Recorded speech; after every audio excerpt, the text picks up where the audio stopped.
Essa aula será sobre as partes integrais da prudência e é um pedaço de um editorial da revista Sapiência de 1990, volume 14, e foi escrito por Monsenhor Dr. Octávio Verici.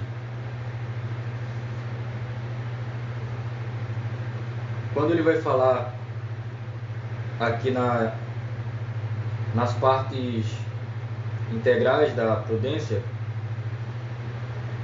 ele diz que 5 pertencem à prudência como ciência cognoscitiva, que é cognoscitiva. Quer dizer que é do conhecimento, né, da ordem do conhecimento, e ele vai dizer que 3 enquanto é preceptiva ou imperativa das virtudes. O que é preceptiva?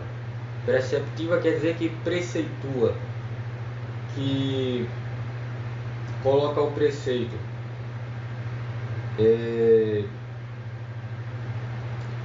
Talvez possamos tentar traduzir por norma da ação, norma prática direta da ação. E imperativa, né? Imperar é algo como que comandar, né?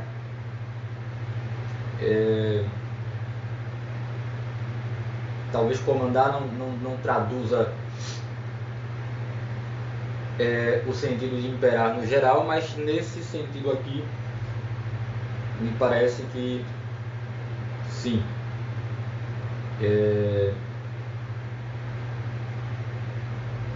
Então impera, né? Preceptiva ou imperativa. E aí ele coloca que as 5 cognoscitivas, que a gente poderia chamar também de cognitivas, as 5 cognoscitivas são a memória, a razão, o entendimento, a docilidade e a solécia. Eu estou lendo aqui em espanhol, não sei se esse nome solécia muda em português, mas eu acho que não. Se mudar, eu irei colocar uma nota na postagem dizendo qual a parte integral, qual o nome, né, que é chamada solécia em português. Se eu não colocar nada, é porque é solécia mesmo. E tem as 3 imperativas, que são a providência, a circunspecção e a cautela.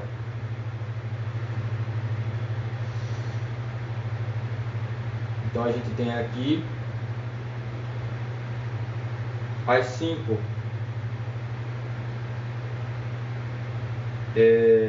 cognoscitivas e as 3 imperativas. São 8 partes integrais da prudência. Essas partes integrais ele coloca aqui acima, ainda acima dessa parte que eu estou utilizando aqui, ele coloca aqui as partes integrais são as que constituem um composto, como as paredes e o teto de uma casa. Não são o todo, porém constituem como uma parte o todo.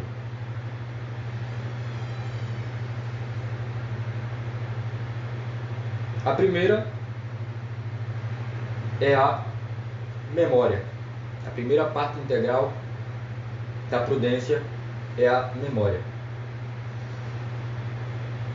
A memória recorda os fatos e a conduta acontecida no passado, diz Monsenhor Derice, e continua. Esta recordação ajuda a prudência para atuar no presente segundo a experiência lograda. Se sempre ou quase sempre uma decisão tem tido um mesmo efeito, bom ou mal, a prudência deverá tê-lo em conta para atuar no presente a fim de lograr um bom efeito e evitar um mal.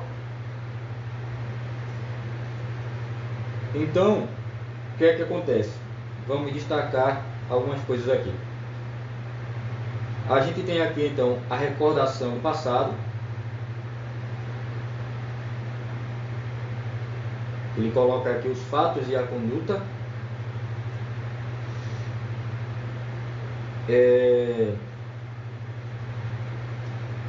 Que nós fizemos, né? Não somente os fatos e a conduta, mas a gente pode também pensar o que a gente pensou, o que a gente imaginou e etc. E talvez ele tenha incluído isso aqui de alguma forma, ou resumiu, ou omitiu algumas partes para ficar mais simples e tal. Mas a gente pode pensar nas ações que são ações que podem ser imperadas e em condutas, né, comportamentos, nos fatos também, nas situações, e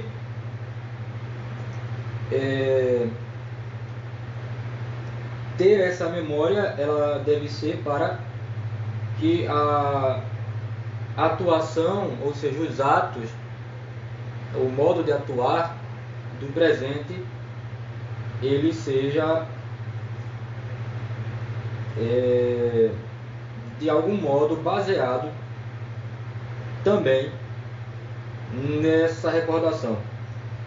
E ele coloca aqui assim: se sempre ou quase sempre uma decisão tem tido um mesmo efeito, bom ou mal, a prudência deverá tê-lo em conta para atuar no presente. Prestem bem atenção que ele fala ter em conta para atuar no presente. Ele não fala que vai determinar necessariamente a atuação do presente. Por quê? Porque pode ter acontecido sempre ou quase sempre de uma decisão ter tido o mesmo efeito por algum fator específico que pode ter sido eliminado. Ou pode ter dado, ou seja, num efeito ruim, né? Ou pode ter dado sempre certo porque determinado fator estava presente ou estava ausente, e agora ele não mais está presente ou está ausente. O fator que atrapalha agora está presente, ou um fator que antes ajudava não está presente. E isso pode ser que atrapalhe a simples repetição por causa de ter dado sempre certo. Então, mas isso a gente vai ver um pouco mais à frente, quando falar de outras partes integrais. Mas ele diz assim, que deverá ter em conta. Deverá ter em conta, isso deve contar. E aí ele diz que é para atuar no presente a fim de lograr um bom efeito e evitar um mal. Então, vamos tentar um exemplo prático. Se todas as vezes que eu fui caminhar às 5 horas da manhã, eu acabei perdendo o meu ônibus, porque eu teria que estar em casa mais cedo para me cuidar para ir para a faculdade, então eu devo considerar isso para guiar o meu proceder. E então eu vou ter em conta para evitar um efeito mal, que seria eu perder o meu ônibus, e buscar um bom efeito, que seria eu conseguir pegar o ônibus. E aí tem uma coisa interessante, que eu falei aqui, né, que não é simplesmente que isso determina, mas que é algo a ter em conta. Naquela configuração, com toda aquela configuração, estava ocorrendo desse modo. Mas, eu tendo isso em conta, eu posso analisar alguns aspectos, como, por exemplo, quanto tempo, qual distância eu percorria na caminhada e quanto tempo levava, e se eu diminuir o tempo. Eu posso diminuir o tempo ou posso trocar o horário para um pouco mais cedo, digamos que fosse 5 minutos que me faziam atrasar, eu posso colocar para, então, 4h55.